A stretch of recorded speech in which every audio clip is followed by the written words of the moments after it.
반갑습니다. 지금으로부터 약 20여 년 전에 우리 서울 망우리에 있는 금난교회에 김홍도 목사님에 관한 MBC 길 잃은 목자라는 프로그램이 있었죠. 그 교회 비리가 있는 것처럼 돼가지고 우리 전국을 크게 강타했습니다. 그래서 한국 교회가 굉장히 욕을 먹는 일이 있었는데, 그때 금난교회가 교회 건축을 하려고 건축위원장님을 그 건축가인, 그 사업가인 그 장로님에게 임명을 했습니다. 그리고 그 장로님이 150억 원 건축원금 미리 작정을 냈습니다. 그래서 그분을 이제 건축위원장으로 임명해서 하는데, 이제 어느 땅에다 그걸 짓느냐라고 하는데, 그 태릉 그쪽으로 가가지고 어느 과수원을 봤는데 너무 땅이 좋은 거예요. 그런데 그 장로님이 그 땅을 본인이 사가지고 사업을 하면 큰 돈을 벌 수 있을 것이다 라는 생각으로 그것을 추진하다가 그것이 안 돼가지고 그 여러 가지 문제를 목사님에게 책임을 전가하면서 그것이 방송에 나오게 되었습니다. 나중에 그 MBC에서 사과 방송까지 하고 우리가 방송한 것이 사실이 아니다 라고까지 했지만, 그 사과 방송한 것에 관해서는 남은 전혀 관심을 갖고 있지 않습니다. 누가 길 잃은 목자인가요? 그 장로님인가? 아니면 목사님인가? 그런데 그 교회는 그 어려운 시련을 잘 극복하고 너무 아름다운 교회를 완공하는 축복을 보게 되었습니다. 오늘 목표는, 그 설교 제목은 길 잃은 목자 혹은 목표 잃은 자로 인한 무지막한 피해에 대해서 우리 한번 살펴보려고 합니다. 우리가 이것은 세상 밖의 모든 사람들도, 그 영향력이 있는 사람들이 그 목표를 잃고 잘못된 길로 갔을 때 그로 인하여 국가와 모든 그 사업체와 가정에 큰 피해를 입히는 것도 사실이지만은, 오늘은 우리는 그것과 상관없이 우리 교회, 우리 신앙인들은 어떻게 살아야, 우리 신앙인으로서의 삶의 목표를 잃지 않아야 우리와 관계된 사람들에게 주께서 원하시는 그 풍성한 은혜의 축복을, 생명을 우리가 나눠줄 사람이 되는데, 우리가 목표를 잃고 방향을 잘못 들으면은, 그 잘못하면 그 한 번 잘못한 것으로 인하여 그 후유증이 너무 크다는 사실을 오늘 배우면서 우리는 목표 잃지 않는 하나님의 백성이 되고자 하는 생각으로 오늘 이 말씀을 전하려고 합니다. 예수님은 요한복음 10장 10절에 도둑이 오는 것은 도둑질하고 죽이고 멸망시키려는 것뿐이요 내가 온 것은 양으로 생명을 얻게 하고 더 풍성히 얻게 하려는 것이라고 이렇게 말씀하셨습니다. 그 사탄은 먼저 왔죠. 먼저 온 잘못 거짓 선지자들도 있고, 그들은 다 사탄의 세력들인데, 그들은 사람을 결국은 도둑질하고 죽이고 멸망시키는 것뿐인데, 주님은 선한 목자라서 우리들에게 양으로 생명을 얻게 하고 또 풍성히 얻게 하려는 것이라고 했습니다. 주님은 또한 요한복음 15장 16절에 하나님이 우리를 택하신 목적에 관해서 분명히 말씀해 주셨는데, 너희가 나를 택한 것이 아니요 내가 너희를 택하여 세웠나니 이는 너희로 가서 열매를 맺게 하고, 생명의 열매, 사랑의 열매, 이런 풍성한 열매를 맺게 하고, 또 너희 열매가 항상 있게 하여 내 이름으로 아버지께 무엇을 구하든지 다 받게 하려 함이라. 그렇게 그 열매가 풍성히 있는 사람은 하나님 앞에 기도할 때 기도의 능력도 얻어서 우리가 구하는 모든 것을 다 얻을 수 있는 축복도 받게 하려고 주님이 오셨고 주님이 우리를 택하셨다라고 하는 내용인 것입니다. 오늘 본문의 말씀은 동방 박사가 그 별을 따라서 예루살렘으로 와가지고 그 예수님에게 경배한다는 그 내용이 나와 있는 것입니다. 제가 오늘 이곳 본문으로 말씀을 접한 것은, 제가 수술하기 한 달 전쯤에 제가 그 호렙산 기도원을 하루 다녀온 적이 있었죠. 그랬는데 저녁 예배에 말씀을 전하시는 목사님이 홍재덕이라는 목사님이셨고, 저는 새벽 예배만 말씀을 전하고 이제 바로 올라왔는데, 그 홍재덕 목사님이라는 분이 이곳 본문으로 말씀을 전한 것입니다. 물론 우리가 다 아는 말씀이지만은 그분의 관점으로 시작하는 것도 괜찮을 것 같아서 제가 그때 말씀을 전하려고 준비해뒀다가 지금 꼭 전해야 되겠다라는 생각으로 이렇게 오늘 제가 스스로 퇴원해서 두 번째 시간에 이렇게 말씀을 전하게 된 것입니다. 여러분, 동방 박사들이 지금 만왕의 왕, 이스라엘의 왕이 태어난다는 계시를 받고 지금 오게 되었습니다. 천체를 연구하는 사람들이었습니다. 근데 그들은 별을 보고 찾아왔다고 그랬어요. 그래서 헤로드 왕 때에 예수께서 유대 베들레헴에서 나심에 동방으로부터 박사들이 예루살렘에 이르러 말하되 유대인의 왕으로 나시니가 어디 계시냐라고 했습니다. 우리가 동방에서 그의 별을 보고 그에게 경배하러 왔다고 했습니다. 그럼 동방에서 출발할 때도 그는 나름대로 그 동방에서 나타난 천체의 그 변화가 하늘의 계시라고 하는 것을 깨달았어요. 그래서 그 별을 보고 왔습니다. 그 동방이 어딘지에 관해서는 이론이 굉장히 많지만은 약 한 600여 킬로미터 떨어진 그 지역에서 출발해 왔을 것이라고 생각합니다. 그런데 그것이 별을 보고 쫓아왔으니까 그가 밤에만 쫓아왔던 거예요. 밤에만. 그런데 그 거리는 보통 그냥 걸으면 약 한 달이나 두 달 사이면 도착할 수 있는 거리라고 합니다. 근데 밤에만 출발했기 때문에 사실은 그들은 빨리 그렇게 움직이지 못했을 것입니다.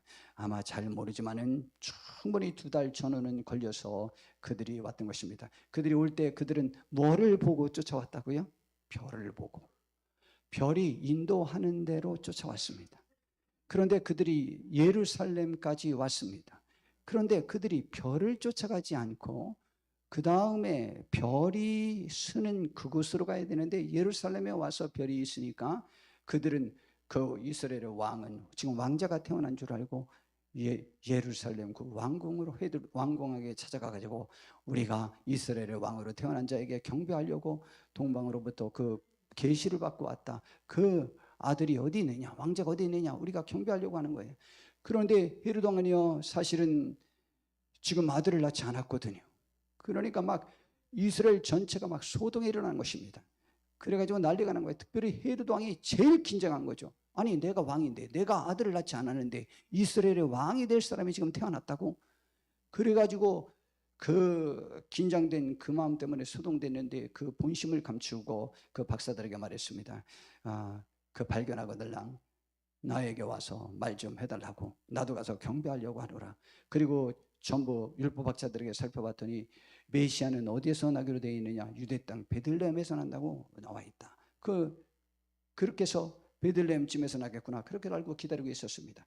나와 보니까 또 별이 또 길을 인도하는 것이었습니다. 그래서 그 인도하는 것 따라 갔더니 베들레헴 마구간에 나 있는 예수님을 발견하게 된 것입니다.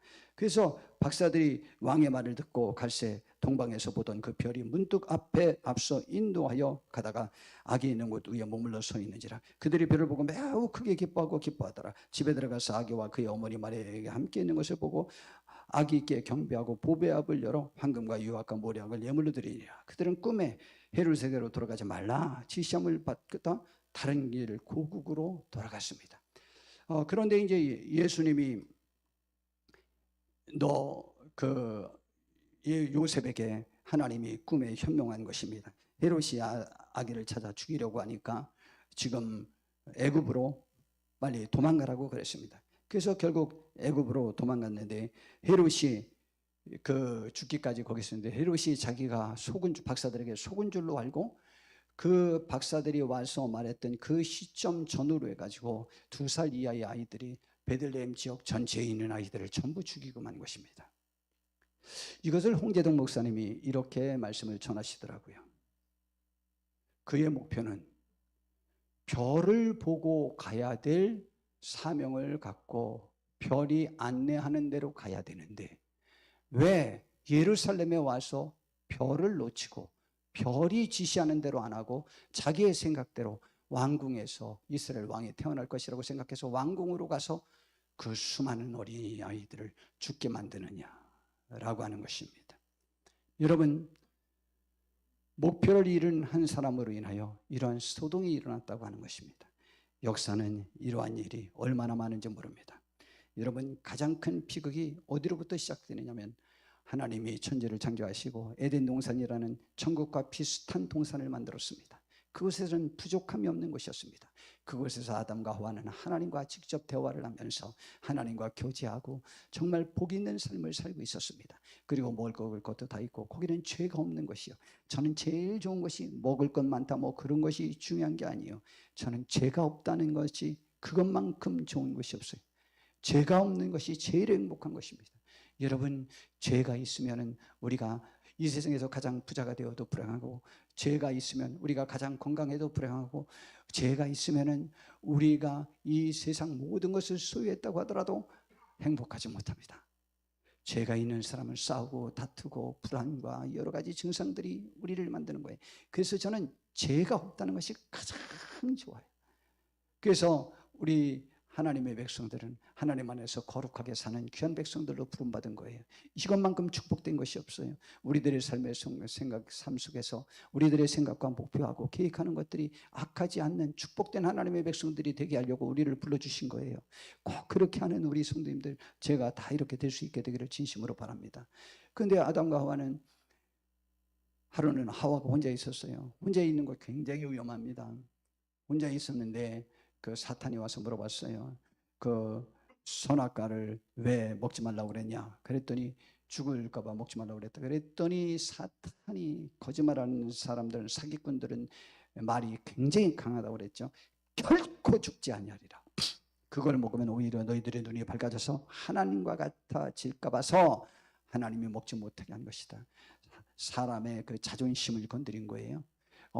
하나님과 같아질 수 있을 것을 하나님께서 길을 막았다라는 생각을 갖게 한 거죠.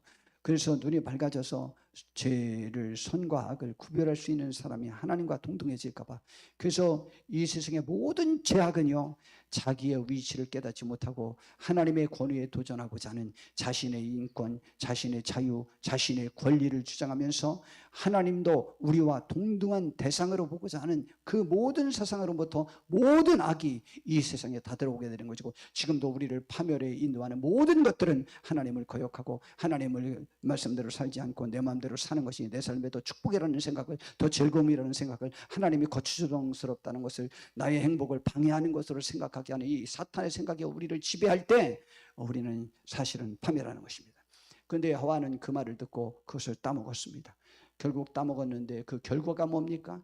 결과는 엉뚱한 일이 벌어졌습니다. 창세기 3장 7절에 보니까 이에 그들의 눈이 밝아져 자기들의 벗은 줄을 알고 무화과나무 잎을 엮어 치마로 삼았더라. 여지껏 자기는 부끄러운 것이 하나도 없었어요. 자기의 모든 것이 하나님 앞에나 사람 앞에나 양심 앞에나 부끄러운 것이 없고 자신만만했어요. 근데 따먹자마자 자기 것들 중에 감춰야 될 것, 속여야 될 것, 내면 속으로 넣어버려야 되고 움츠려야 될 것들이 있게 되었습니다. 그래서 치마로 아랫도를 했어요. 그러니까 이것은 많은 경우 선과 관련된 것들이 우리를 파멸로 인도하게 되는 것들임을 굉장히 많다는 사실을 알 수 있습니다. 여하튼 치마로 아랫도를 했어요. 그리고는 그들이 그날 바람이 불 때에 동산에 거니시는 여호와 하나님의 소리를 듣고 아담과 그의 아내가 여호와 하나님의 낯을 피하여 동산 나무 사이에 숨으니라 그랬어요.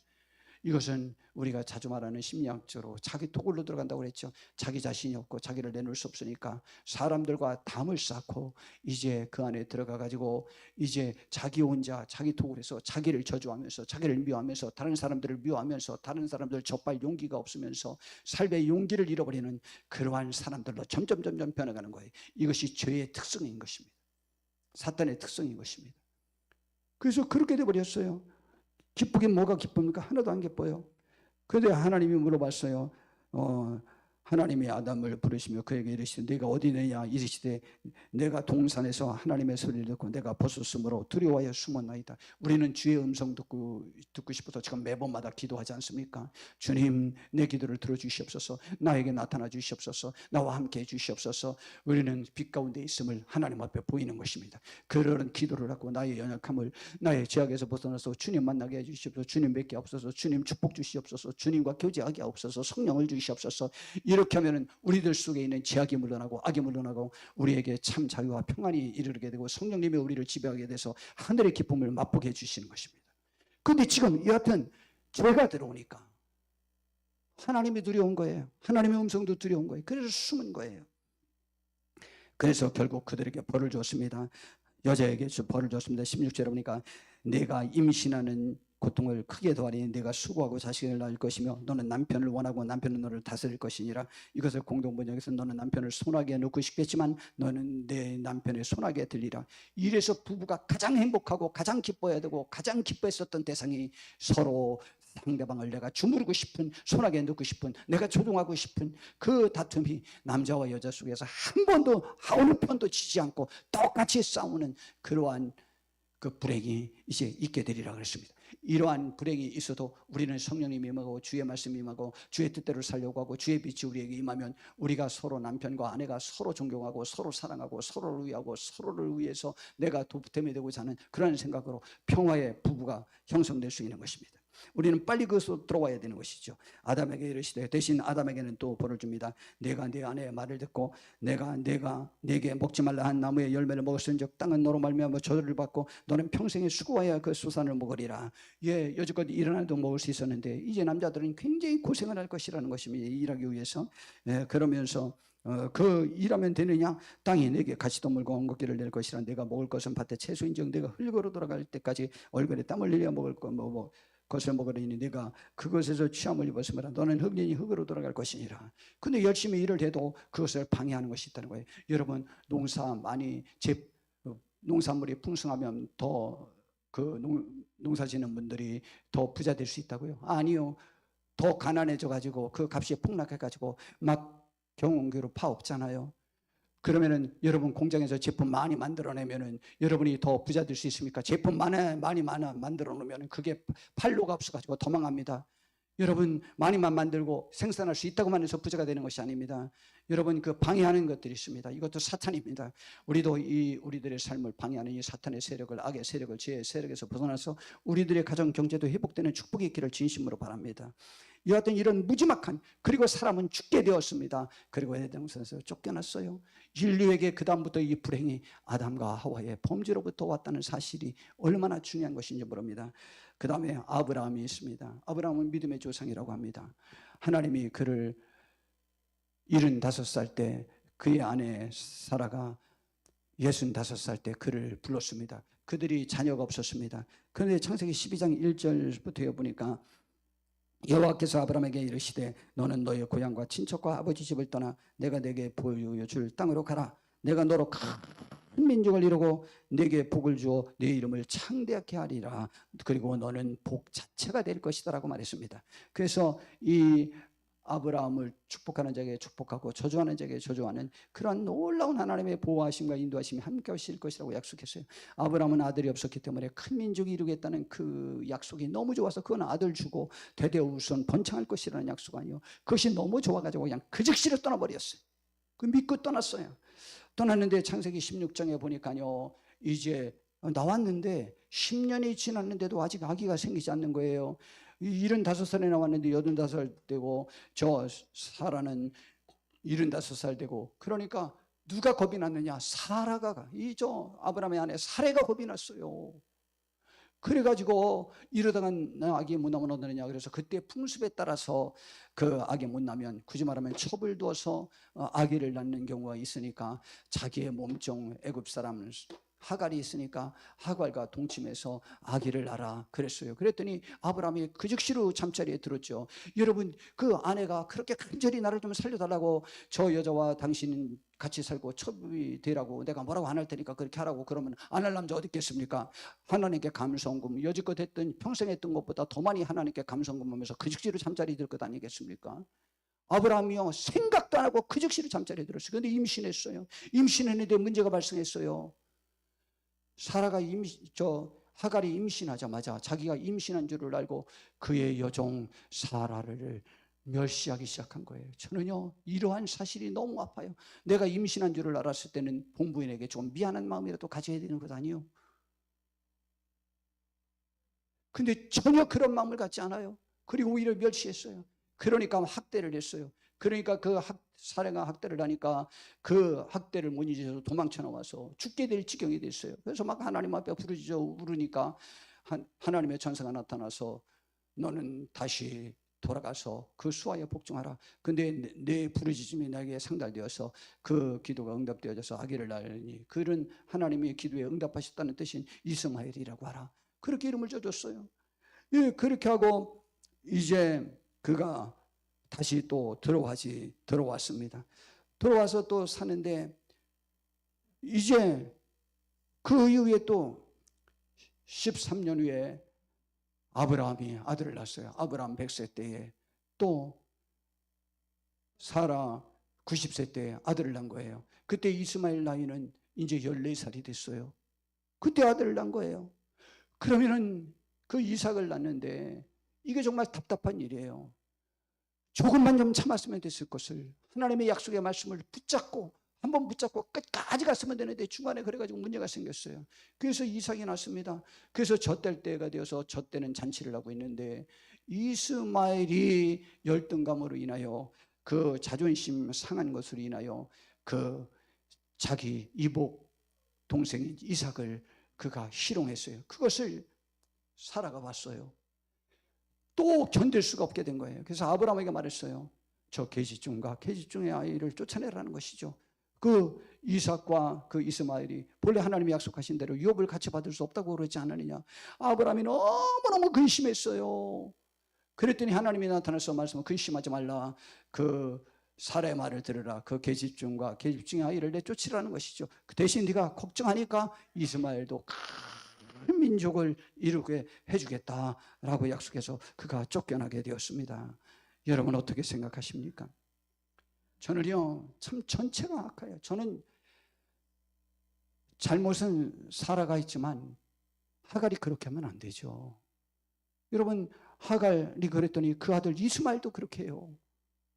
그래가지고 결국 그 가정이 행복하고 하나님 앞에 영광 돌려야 될 가정이 이렇게 피투성이가 됐잖아요. 여러분, 우리는 목표를 이루면 가정이 파괴되고 어렵도록 되어 있는 것입니다. 그러므로 가장으로서, 우리가 어머니로서, 아버지로서 우리가 믿음의 가치를 잃으면 안 되는 것입니다. 그 가장 또 슬픈 이야기 중에 하나가 다윗 왕의 이야기입니다. 다윗 왕은 성경에서 거의 가장 크게 칭찬을 받은 사람 중에 한 사람이에요. 하나님이 말씀하시기를 이세 아들 다윗을 만나니 그는 내 마음에 합한 자라. 그는 우리아의 아내 바세바의 일로는 한 번도 나에게 범죄한 적이 없는 사람이라고 말합니다. 사실은 제가 보기엔 그 외에도 범죄를 몇 번 했는데도 불구하고 하나님께서는 그걸 범죄로도 보지도 않으시는 거예요. 그리고 한 가지만 잘못했대요. 우리아의 아내 바세바의 일이 무엇이었느냐.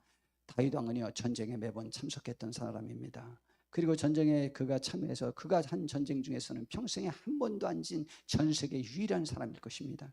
그런데요, 다윗 왕이 사무엘하 11장에 보니까 그때 처음으로 그 암몬과의 전쟁에 그가 참여하지 않았습니다.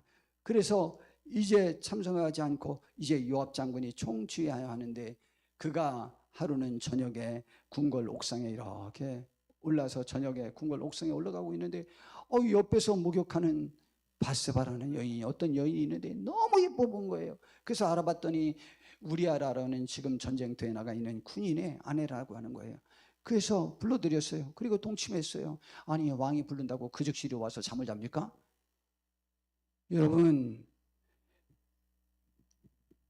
제가 자주 말하지만요, 이스라엘 왕 중에 제일 악한 왕을 아합 왕이라고 말합니다. 아합 왕이요, 자기 왕궁 옆에 있는 그 포도원을 자기가 돈 주고 살려고 했는데, 그 사람 이름이 갑자기 또 생각이 안 나네. 근데 그 사람이 그걸 팔지 않겠다고 그랬어요. 그랬더니 와서 병을 앓고 꿍꿍 앓았던 사람이에요. 그지만 천에 못된 왕도 궁궐 옆에 있는 땅, 그것을 정상적으로 살려고 하는 것을 주지 않겠다고 했을 때, 그것을 왕의 어떤 권위로 빼앗을 수 없는 나라가 이스라엘 나라예요. 가장 선한 다윗 왕이 자기가 바세바 나랑 자자 그랬을 때 바세바가 거절하면 안 됐을 것 같습니까? 그 바세바의 의견이 반영 안 됐을 것 같습니까? 절대 그런 일은 없어요. 저는 둘 다 잘못이라고 생각해요.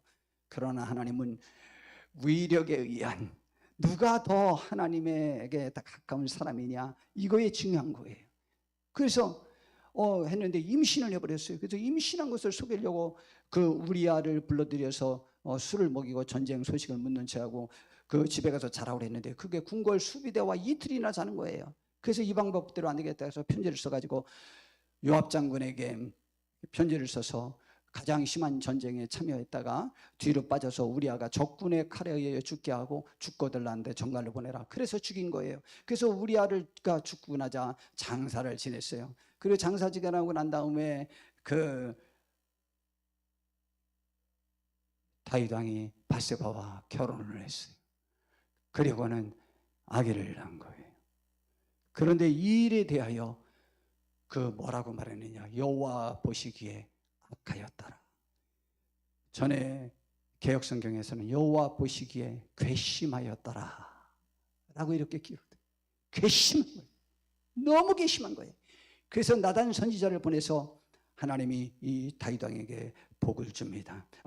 벌을 예언을 합니다. 사무엘 12장 7절부터 나단이 다윗에게 이르되 당신이 그 사람이라 이스라엘의 하나님 여호와께서 이와 같이 이르시되 내가 너를 이스라엘 왕으로 기름 붓기 위하여 너를 사울의 손에서 구원하고 내 주인의 집을 내게 주고 내 주인의 아내들을 내 품에 두고 이스라엘과 유다 족속을 내게 맡겼느니라. 만일 그것이 부족하였을 것 같으면 내가 내게 이것저것을 더 주었으리라. 그러한데 어찌하여 내가 여호와의 말씀을 업신여기고 나보기에 악을 행하였느니라. 내가 칼로 햇사람 우리아를 치되 암몬 사람의 칼로 죽이고 그의 아내를 빼앗아 내 아내로 삼았도다. 그러니까 너는 이제 이런 벌을 받을 거다. 이제 내가 나를 업신여기고 햇사람 우리아의 아내를 빼앗아 내 아내로 삼았은즉 칼이 내 집에서 영원토록 떠나지 아니하리라 하셨고 여호와께서 또 이와 같이 이르시기를 보라 내가 너와 내 집에 재앙을 일으키고 내가 내 눈앞에서 네 아내를 빼앗아 네 이웃들에게 주리니 그 사람들이 네 아내들과 더불어 백주에 동침하리라. 너는 은밀히 행하였으나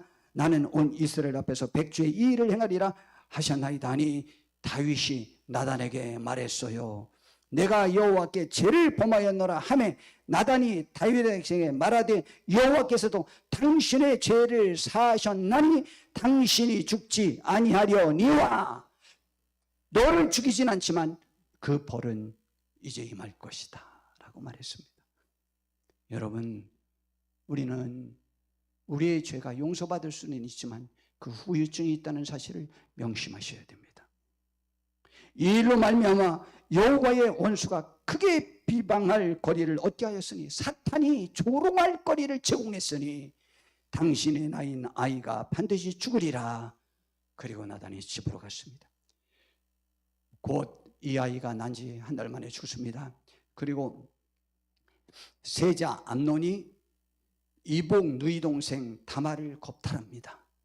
그리고 이에 화가 난 다말의 친오빠 압살롬이 양털 깎는 날에 형제들을 초청하여 잔치한다고 속여서 모든 형제들이 왔을 때 신호에 따라 암논을 죽이고 다른 나라로 도망가서 3년을 묵다가 다시 또 귀국해 돌아옵니다. 귀국해 돌아온 지 4년 만에 그가 다윗 왕에게 또 반란을 일으켜서 아버지와 아들이 서로 나라가 갈라져서 싸움을 하고 결국 압살롬이 죽고 다윗은 큰 슬픔에 빠지는 그러한 일이 벌어지고 맙니다. 여러분, 그때 그 전쟁 과정에서 어떤 일이 있느냐? 사무엘하 16장 21절에 보니까 아히도벨이 압살롬에게 이르되 왕의 아버지가 남겨두어 왕궁을 지키게 한 후궁들과 더불어 동침하소서. 그리하면 왕께서 왕의 아버지가 미워하는 바 됨을 온 이스라엘이 들으리니 왕과 함께는 모든 사람의 힘이 더욱 강하여지리다 하니라. 이에 사람들이 압살롬을 위하여 옥상에 장막을 치니 압살롬이 온 이스라엘 무리의 눈앞에서 그 아버지의 후궁들과 더불어 동침하는 일이 벌어지는 끔찍한 사건이 벌어집니다. 다윗 왕의 사건은 성경에서 너무 유명한 것이라 모르는 사람이 아무도 없습니다. 우리는 우리의 죄가 용서받을 수 있습니다. 그러나 그의 죄의 결과에서 회복할 일이 많습니다. 우리가 잘못 투자해서 주식이나 코인이나 어떤 사업이나 무엇이나 잘못 투자했어요. 깨달았어요. 깨달았으나 그에 대한 후유증은, 그에 대한 부담은 내가 감당해야 되는 것입니다. 여러분, 우리는 목표 잃은 양이 되어서는 안 됩니다. 바울 사도의 가르침이 있습니다. 우리들에게 너무 귀중한 가르침입니다. 빌립보서 3장 1절부터 보니까 끝으로 나의 형제들아 주 안에서 기뻐하라. 너희에게 같은 말을 쓰는 것이 내게는 수고로움이 없고 너희에게는 안전하노라. 개들을 삼가고 행악하는 자들을 삼가고 몸을 상해하는 일을 삼가라. 하나님의 성령으로 봉사하며 그리스도의 예수로 자랑하고 육체를 신뢰하지 아니하는 우리가 곧 할례바라. 세상의 것들로 자랑하는 사람은 진정한 신앙이 아니라는 것이죠. 그런데 바울 사도가 그럼 갖춘 것이 없기 때문에 이런 말을 하느냐? 아니에요. 바울 사도는 유대인 전체 중에 바울 사도보다 굳이 말하면 율법적으로나 율법적 의로나 또한 경제적으로나 학문으로나 또 열심으로나 바울 사도를 당할 사람이 한 명도 없어요. 바울 사도가 1인자예요. 1인자. 그러나 무엇이든지 내게 유익하던 것을 내가 그리스도를 위하여 다 해로 여길 뿐더러 또한 모든 것을 해로 여기면 내 주 그리스도 예수를 아는 지식이 가장 고상하기 때문이라. 고상하기 때문이라는 것은 가장 가치 있고 가장 귀중한 것이라는 것을 내가 알기 때문이라는 것입니다. 내가 그를 위해 모든 것을 잃어버리고 배설물이 여기면 내가 가지고 있었던 우리나라 전체에서 1인자의 자리 모든 것, 경제적인 것, 학문적인 것, 종교적인 것, 절제하고 경건한 모든 것들 다 1인자였어요. 그런 것을 내가 오줌과 똥처럼 여기면 그리스도를 얻고 그 안에서 발견되려 함이니 이것이 더 축복이기 때문입니다. 내가 가진 의는 율법에서 난 것이 아니오 오직 그리스도를 믿음으로 말미암은 것이니 곧 그 믿음으로 하나님께로부터 난 의라. 내가 그리스도와 그 부활의 권능과 그 고난의 참여함을 알고자 하여 그의 죽으심을 본받아 우리는 그 주님과 같이 그 영광에 도달하기 위해서는 주님이 십자가 못 박혀 죽으신 그 길을 본받아야만 되는 것입니다. 그것을 본받아 어떻게 해서든지 죽은 자 가운데서 부활에 이르려니 내가 이미 얻었담도 아니요 온전히 이루었담도 아니라 오직 내가 그리스도 예수께 잡힌 바 된 그것을 잡으려고 달려가노라. 지금 우리는 완전히 다 이루지 않았잖아요. 천국 가기 전까지 우리의 경주는 끝난 것이 아니에요. 뒤돌아봐서도 안 되고 목표를 이뤄도 안 됩니다. 우리가 이렇다면 다시 이제 제 길로 들어와서 빨리 주님께 초점을 맞춰서 우리가 달려가기를 바랍니다. 그것이 내가 사는 길이요, 내 가정이 사는 길이요, 내 자녀들이 사는 것이요, 내 배우자가 사는 길이에요. 우리가 배우자에게, 자녀에게, 우리 부모에게, 형제자매에게 예속되면 그들도 잃고 우리의 신앙도 잃고 그들도 방황하고 그들도 지옥 가고 그들에게도 구원이 없습니다. 우리가 그들을 함께 지옥으로 인도하려면 그들과 관계하셔야만 합니다. 하나님과 교회가 부자연스러워야 그들이 지옥 갈 수 있습니다. 그런데 우리는 우리의 삶을 볼 때 너무 많은 부분에 있어서 주님과 예배와 그분과 관계된 것들이 내 삶을 방해하는 것처럼 생각하는 사람들이 너무 많습니다. 여러분, 우리는 그래서는 안 돼요. 우리는 목표를 이뤄서는 안 돼요. 목표를 이루면 함께 죽습니다. 형제들아, 나는 이미 내가 잡은 줄로 여기지 아니하고 오직 한 일, 즉 뒤에 있는 것은 잊어버리고 앞에 있는 것을 잡으려고 표대를 향하여 그리스도 예수 안에서 하나님 위에서 부르신 부름의 상을 위하여 달려가노라라고 했어요. 조영규 목사님 설교를 들어보니까 그 중고등학교 다닐 때 조영규 목사님이 달리기를 잘하셨대요. 그래서 800m 지금으로 치면 뭐 옛날에는 또 1000m였는데 지금도 800m 달리기인가? 오래 달리기 몇 미터야? 하여튼 800m 달리기 경기가 있으면 자기가 꼭 선수로 나갔대요. 근데 매번 1등 했다는 거예요. 항상 1등 하니까 하루는 800m를 막 달리는데 앞에 한 명도 없으니까 도대체 뒤에 우리 나보다 못하는 사람들 얼마나 뒤에 떨어진 거야 하고 이제 결승선이 얼마 안 남았는데 뒤를 이렇게 쳐다봤대요. 그랬더니 바로 뒤에 있더라는 거예요. 그러면서 내가 쳐다보는 순간 후들후들 뛰어가지고 결국은 우승을 못했다는 거예요. 여러분, 그래서 제가 조영규 목사님 그 설교를 듣고 생각을 해봤어요. 우리 올림픽이나 많은 경기들을 보니까 결승선 앞에서 세레모니를 일찍 하다가 우승을 놓친 사람들 이야기가 굉장히 많더라고요. 그래서 한번 우리 사진과 영상을 좀 준비해봤습니다. 예, 왼쪽에는 1등이다 했는데 2등인 사람이 가서 깜짝 놀라는 저 모습 봤죠? 예, 그 다음에 또 보십시오. 예, 이 1등이다 했는데 웬것 그래서 결국 졌어요. 그뿐만이 아니라 굉장히 많습니다. 예, 우리나라 선수예요. 이게 정 비참한 선수인데 이 사람이 이름이 아시안 게임 때 저 경기를 했는데 이 사람이 이제 1등이다 그랬는데요. 이 어디야 대만 선수가 발을 확 먼저 내밀어 버린 거예요. 그래가지고 2등이 돼버렸어요. 그래가지고 여기에 다른 선수 3명이 여기에 계주에 출전했는데 이 사람 포함 다른 사람은 이미 금메달을 따가지고 병역이 면제됐어요. 한 사람만 병역이 면제 안 됐는데 이 사람 때문에 안 됐어요. 그래서 시상대에서 기뻐하지 못하고 다 이러고 사진 찍었어요. 근데 이 사람은 그 다음 경기에서 또 다른 나라에서 이제 무슨 경기가 있을 때 또 사진을 보니까 자, 이 사람도 이렇게 이겼다 하고 가는데 이 사람 발이 먼저 들어온 거예요. 이런 경기도 있었고, 또 그 다음에 자, 와 이겼다 하고 달려갔는데 보세요. 야 이겼다고 손 벌리고 하고 있는데 막 끝까지 구른 오른쪽에 사람이 결승선은 먼저 출발했어요. 자, 그 다음 또 한번 사진 봅시다. 이게 그 사진이에요. 와 하는데 15cm인가 뭐 앞서가지고 결국은 2등이 우승을 했어요. 야, 그 다음에 야 이거 보세요. 이때 한국 선수 이래가지고 우승했잖아요. 이 사람도 또 역시 와 하는 순간 여기가 발을 들이밀어 가지고 우승해가지고 이 같은 선수인데 자기가 똑같은 실수를 한국 선수가 해가지고 저렇게 됐어요. 예, 예. 그러므로 이제 이러한 사실이 있게 된 거예요. 여러분, 이걸 갖다 우리 이렇게 말하죠. 3패인 일찍 덧치지 마라. 우리 주님 만나기 전까지는 우리의 경계를 늦추어서는 안 돼요. 그래서 누가복음 9장 59절서부터 해보니까 또 다른 사람에게 나를 따르라 하시니 그가 이르되 나로 먼저 가서 내 아버지를 장사하게 허락하옵소서. 이르시되 죽은 자들로 자기의 죽은 자들을 장사하게 하고 너는 가서 하나님의 나라를 전파하라 하시고, 또 다른 사람이 이르되 주여 내가 주를 따르겠나이다 하마는 나로 먼저 내 가족을 작별하게 허락하옵소서. 근데 예수님께서 이런 말씀하셨어요. 손에 쟁기를 잡고 뒤로를 돌아보는 자는 하나님의 나라에 합당하지 아니하니라 하신지라 그랬어요. 성도 여러분, 우리가 가족의 구원을 원하십니까? 우리 가정의 축복을 원하십니까? 어찌하여 내 자녀가 혹은 내 배우자가, 내 부부가, 내 형제자매가 교회 모든 것보다 우선이면 되시겠습니까? 성경은 그렇게 가르쳐주고 있지 않습니다. 그것은 우리들의 가족을 위해서, 내 영혼을 위해서 하나님이 우리에게 그런 말씀을 주신 것입니다. 우리는 하나님 앞에 우선인 축복들이 있기를 진심으로 바랍니다. 실제 우리가 내 가족을 위해서 그런다고요? 내 가정을 위해서 그런다고요? 아니요.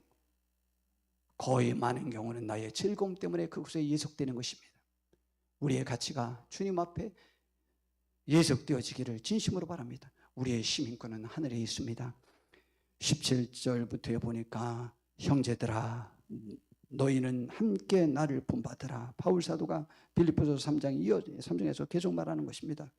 그리고 너희가 우리를 본받은 것처럼 그와 같이 행하는 자들을 눈여겨보라. 내가 여러 번 너에게 말하였거니와 이제도 눈물을 흘리며 말하노니 여러 사람들이 그리스도의 십자가의 원수로 행하느니라. 그들의 마침은 멸망이요 그들의 신은 배요 그 영광은 그들의 부끄러움에 있고, 부끄럽고 배와 즐기는 것 물질적인 것에 있는데 땅의 일을 생각하는 자라. 그러나 우리의 시민권은 하늘에 있는지라. 거기로부터 구원 얻는 자 곧 주 예수 그리스도를 기다리노니 그는 만물을 자기에게 복종하게 하실 수 있는 자의 역사로 우리의 낮은 몸을 자기 영광의 몸의 형체와 같이 변하게 하시리라고 말씀하셨습니다. 사랑하는 성도 여러분, 제가 마음이 많이 아픕니다. 저를 생각해 볼 때도 마음이 아프고 하나님 앞에 상이 없을 것 같은 그 아픈 생각이 저를 사로잡았습니다.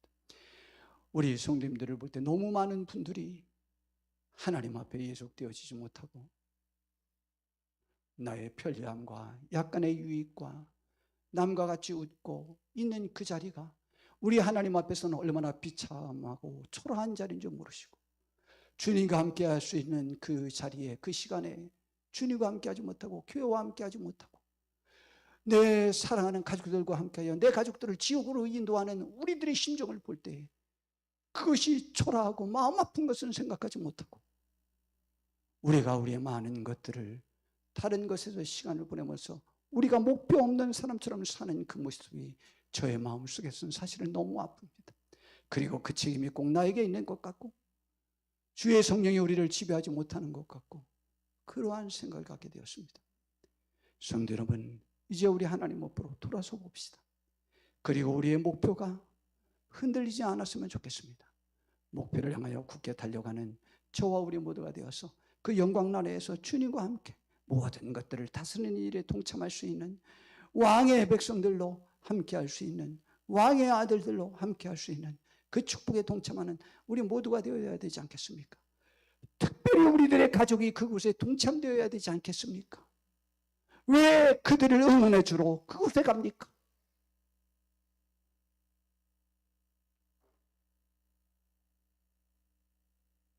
나의 즐거움이 그것을 허락했겠죠.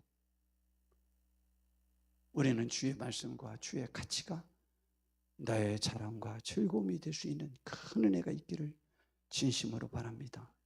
기도하겠습니다. 주님, 우리를 인도해 주셔서 복되게 하옵시고 악한 사슬에서 노임받을 수 있는 우리 성도님들 되게 하옵소서. 예수님의 이름으로